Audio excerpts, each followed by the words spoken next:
My husband's sister asked to borrow $10,000 to start a bakery. 2 months later, I drove past a brand new BMW with her smirking behind the wheel. When I confronted her, she rolled down the window and said, "It's my money now. Get over it." That night, I hatched a plan so brutal that at the next family dinner, she was the one in tears, not me. I'm not a perfect person, but I play fair. I work hard, I keep my promises, and I help family when I can. Maybe that's why what happened cuts so deep. You don't expect the knife to come from someone who's hugged your kid, eaten at your table, and called you sis with a smile on her face. Let me start from the beginning. We live in West Allis, just outside Milwaukee. Quiet neighborhood, modest house, 2 kids, 1 aging cat. I've been married to Mike for 11 years. He's a mechanic. I work part-time in HR at a furniture company. We're not rich, but we manage. We've been saving for years. We don't spend big. No cruises, no new cars, no fancy stuff. That savings account was our cushion, our safety net. Then Alana came around. Mike's sister has always been the free spirit in the family. You know the type. Every year, it's something new. A few years ago, she was trying to sell vitamins on Facebook. Then she was doing yoga teacher training. Then she was going to open a dog daycare. None of it lasted more than 6 months. So when she showed up at Mike's birthday barbecue last July and started talking about opening a bakery, I wasn't excited. But this time, she came prepared. She had a binder, like a thick one. She pulled it out next to the potato salad like she was on Shark Tank. Logo designs, spreadsheets, photos of cupcake displays, fake customer reviews she made up for market testing. She even had a name, Alana's Artisanal Bakes. She said she had a small business loan but needed just a little more to get the ovens and storefront cleaned up. She told me, "You don't have to give it. It's a loan. I'll pay you back with interest." I'm serious about this. I've never been more sure of anything in my life. I didn't say yes right away. I told her I'd think about it. Later that night, I went over everything with Mike. He said, "You know how she is. If we do this, we may never see that money again." But she kept pushing. She started texting me cupcake photos every day. Left me a whole box on my porch with a handwritten note. "One day, these will be famous. And you'll be part of it." I'll admit it got to me. The thought of helping someone build something, of seeing a family member succeed. I wanted to believe in her. So I said yes. We went to a notary, signed a simple loan contract. 10 grand. Payback by December 31st, with 5% interest. Nothing fancy, just something to make it real. I transferred the money from our savings to her account. She cried when she got it, hugged me, and told me I had saved her dream. That was the last time I felt good about any of this. 2 months later, on a Wednesday afternoon, I was driving home from Target. I saw her before I saw the car. Her blonde hair, her big sunglasses, her dumb smirk. She was stopped at a red light in downtown Milwaukee, in front of one of those hip bars near the Riverwalk. She was behind the wheel of a brand new black BMW X5. I slowed down and stared. She saw me. She rolled down her window, smiling like the cat that ate the canary. "Like the new ride?" she asked. I didn't even answer right away. I felt like I was underwater. "What happened to the bakery?" I finally asked. She laughed. Actually laughed. "Oh, that? I changed my mind. The market's too risky. But hey, thanks for the investment. It's my money now. Get over it." Then she rolled her window back up and pulled away. I just sat there. Cars were honking behind me, but I couldn't move. I felt like something inside me snapped. I went home and told Mike everything. I didn't cry in front of him. I waited until I was alone in the bathroom. I slid down the wall and sat on the floor with my arms around my knees like a kid. Mike was furious, but not surprised. "She's always been selfish," he said. "But this is another level." He offered to call her, to go to their parents. I told him not to. I wasn't going to play that game. Instead, I stayed quiet. I waited. And I started to build something of my own. Because if she thought that money was hers forever, she was about to learn what payback really feels like. I didn't tell anyone what I was planning. Not Mike, not my sister, not even my best friend. I knew if I said it out loud, someone would try to talk me out of it. But I couldn't let her win. Not like that. Not with that smug grin and that damn BMW. The first thing I did was pull out the loan agreement. I read it over and over.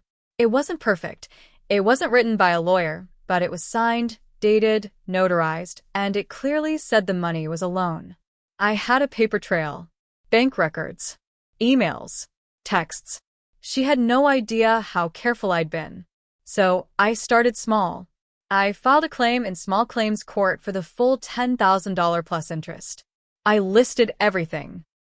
Attached the contract, screenshots, everything she'd written about the bakery, even photos of the cupcakes she gave me as samples. Then I dug deeper. I knew Alana had a part-time job as a receptionist at a salon. I also knew she bragged a lot online. She had a public Instagram where she posted all her boss babe nonsense. It was easy to piece together what she was spending her business money on: nights out, shopping, even a self-care weekend at a spa in Door County. I saved everything. Meanwhile, I didn't say a word to her. I let her enjoy her little fantasy. A week before the court date, I got a text from her. Just a smiley face. No words. I ignored it. But 3 days later, she must have finally gotten the court notice in the mail. That's when she called me. "You're seriously suing me?" she said, her voice sharp. "Over 10 grand? From family?" I kept my voice flat. "You told me it was your money now. Remember?" There was a long pause. Then she snapped. "You know what? Fine. I'll show up. You'll look like a damn fool." I didn't respond. I just hung up. Mike was quiet when I told him about the court date. He just said, "Do you need me there?" "No," I said. "I need her to stand there alone." Court day came. She showed up in a bright pink pantsuit and heels that clicked across the floor like she owned the place. She had a fake designer bag and a spray tan. She didn't have a lawyer. The judge asked for documents. I handed over everything. When it was her turn, she said it wasn't a loan, it was a gift. That she thought I was supporting her dream. The judge asked her if she had anything in writing to support that. She didn't. She just shrugged and smiled like she thought she could charm her way out of it. It didn't work. The judge ruled in my favor. She was ordered to repay the loan in full, plus interest. But I knew she wouldn't pay. Not unless I made her. So I went to the next step. I filed to garnish her wages. She only worked part-time, but it didn't matter. They took a chunk of every paycheck. And when that started, she went ballistic. She left me a voicemail, sobbing. "You're ruining my life. I can't pay my rent. Why are you doing this to me?" I saved that voicemail too. But it wasn't enough. I wanted her to feel it everywhere. So I made an anonymous tip to the IRS about the bakery business she claimed to be running. I gave them all the details she'd bragged about online. The business name.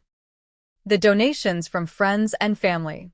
The fake invoices she made for her fake launch party. I don't know what they did with it, but she got audited 6 months later. Mike's mom called us in a panic, saying Alana was in deep trouble and asking if we could help her somehow. Mike looked at me and said, "Not a damn chance." But I wasn't done yet. Because that brand new BMW? It wasn't bought outright. She leased it. And after her wages started getting garnished, and the audit hit, and her credit score tanked, she missed a few payments. And one cold morning in January, as she was leaving her apartment for work, a tow truck took the car right out from under her. She posted a crying selfie on Instagram. "Life is so unfair. People are out to ruin me." No, Alana. You ruined yourself. I just made sure the consequences came to your doorstep. And I still wasn't done. After the car was gone, the family started circling. First it was Mike's mom, then his younger brother. They all started calling and texting, asking if we could let bygones be bygones.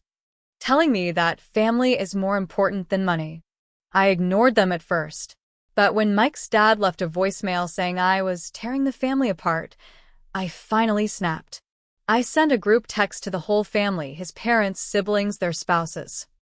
I attached a PDF of the loan contract, a screenshot of Alana's "It's my money now" text, and the court judgment. Then I wrote, "This is what your daughter/sister did. She lied. She stole."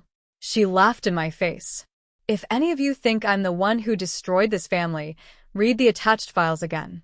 Don't ever call me about her again, unless she plans to pay back what she owes." And no, I don't feel bad. I feel smart. That shut them up. For a while. But then something else happened. Something I didn't expect. A woman named Hannah emailed me. Subject line: "You don't know me, but I know Alana." She was polite, nervous in her tone. She said she used to be friends with Alana. We were in the same business coaching group last year. I left after she tried to steal one of my clients. She went on to say that Alana had borrowed money from at least 3 other women in the group. Same pitch. She was launching a business, needed help, promised to pay it back. But they didn't have paperwork like I did. "I heard about your court case through someone else in the group," Hannah wrote. "You're the only one who actually took her down. The rest of us just let it go." "I'm still paying off a credit card," she maxed out. My stomach turned. I asked Hannah if she'd talked to a reporter. She said she didn't want her name public, but she could connect me with someone else who might. A week later, I was on a call with another woman, Angela, who said Alana had scammed her out of $6,000. She even had screenshots of Alana saying, "This is a business opportunity, not a loan," followed by heart emojis. Angela was angry, very angry. So we made a plan. Angela and I wrote up a full timeline of what Alana had done, names, dates, screenshots. We sent it to a local blogger who runs a column called Southeast Scammers. They expose grifters, frauds, shady businesses in the Milwaukee area. They published it 2 weeks later. The article didn't name her full name, but the details were obvious to anyone who knew her. Fake bakery, real BMW, how one woman fooled friends and family out of thousands. The comments were brutal. Some defended her. Most didn't. Her salon job? They fired her within 48 hours of the article going up. And then, because she just couldn't help herself, Alana posted a now-deleted TikTok where she said she was being bullied by jealous women and persecuted for being an entrepreneur. She even tried to plug a GoFundMe. It got $63 before it was taken down. I hadn't even planned on it going that far. But watching her unravel in real time, it lit something up in me I didn't know I had. And the best part? It wasn't even over yet. Because the apartment she lived in, it was rented using Mike's parents as co-signers. And after she missed rent for 2 months straight, the property manager filed for eviction. Guess who had to cover it? Mike's mom. She showed up at our door the next weekend. No warning. Just rang the bell, crying, holding a checkbook. "Can we please talk?" she asked. Mike was behind me. He looked ready to slam the door in her face, but I stopped him. I stepped outside, pulled the door behind me, and crossed my arms. "You wanted to know why I did all this?" I asked her. Because she called me stupid. Because she smiled while she stole from me. And because none of you ever held her accountable. She opened her mouth to speak, but I kept going. "You bailed her out for years. Every time she messed up, you cleaned it up. And now you want me to stop? I'm not her mother. I don't owe her anything." She left without saying a word. But Alana? She started texting me again. Long, rambling messages. Apologies. Excuses. Fake tears. "You don't understand what I've been through. I was in a dark place. Please, can we meet for coffee?" I didn't answer. I was already working on the final piece of the plan. I wanted to be done. I really did. I had my money judgment. Her car was gone. Her job was gone. Her reputation was trashed. She was getting evicted. Most people would have stopped there. But I couldn't. Because deep down, it wasn't just about the $10,000 anymore. It was about everything I'd swallowed for years. The fake smiles at family parties. The way she rolled her eyes when I spoke. The way she treated Mike like he was beneath her. Like we were beneath her. And no one had ever told her no. Until me. The final piece of my plan was ugly. I knew it. But by then, I didn't care. See, while digging into her public posts, I'd found something. She'd posted back in early spring about getting a business mentor. A man named Greg. He had his own consulting business, offered to help young entrepreneurs get off the ground. Lots of motivational quotes, flashy photos, and the usual hustle hard garbage. But one photo stuck out. It was Alana at dinner with Greg. Her caption was, "So thankful for this brilliant man who's helping me build my empire." Thing is, Greg wasn't just her mentor. He was married. I found his wife on Facebook. Kids, dog, family trips to Lake Geneva. Everything looked picture perfect. So I sent her a message. I told her I wasn't trying to stir the pot, but I thought she deserved to know her husband might not be as brilliant as he looked online. I sent screenshots, Dates. captions, and I told her I wasn't the first person Alana had conned. I gave her the link to the blog post. She didn't respond. But 2 days later, Greg wiped his Instagram. And Alana posted this on her story. Losing everyone at once really makes you think about who you are. But don't worry. I always land on my feet. Then she disappeared, deleted her socials, changed her number, moved out of her apartment. Mike's parents didn't even know where she went. Just gone. Months passed. We heard whispers that she was living in a basement in Waukesha with some old high school friend, working night shifts at a 24-hour diner. Rumors. Nothing confirmed. Mike and I went on with our lives. We patched things up with his parents, slowly. I never said I was sorry. I wasn't. But I didn't rub it in either. I just moved on. Until about a year later. We were at Mike's cousin's wedding in Green Bay. I was walking back from the bathroom when I saw her. Alana. She looked thinner. Her hair was darker now. Less makeup.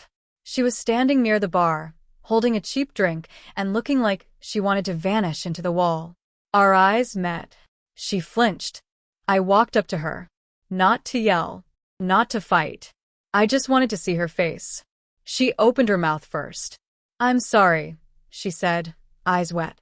I was a different person back then. I stared at her.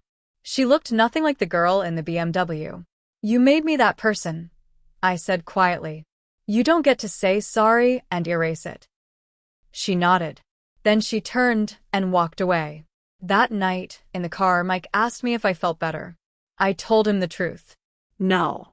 Not better. Just finished. Because that's the thing about revenge. It doesn't fix you. It doesn't bring back the trust, or the money, or the years wasted. It just puts a period on the sentence. And some people, they need that period. Even if it breaks something in you too.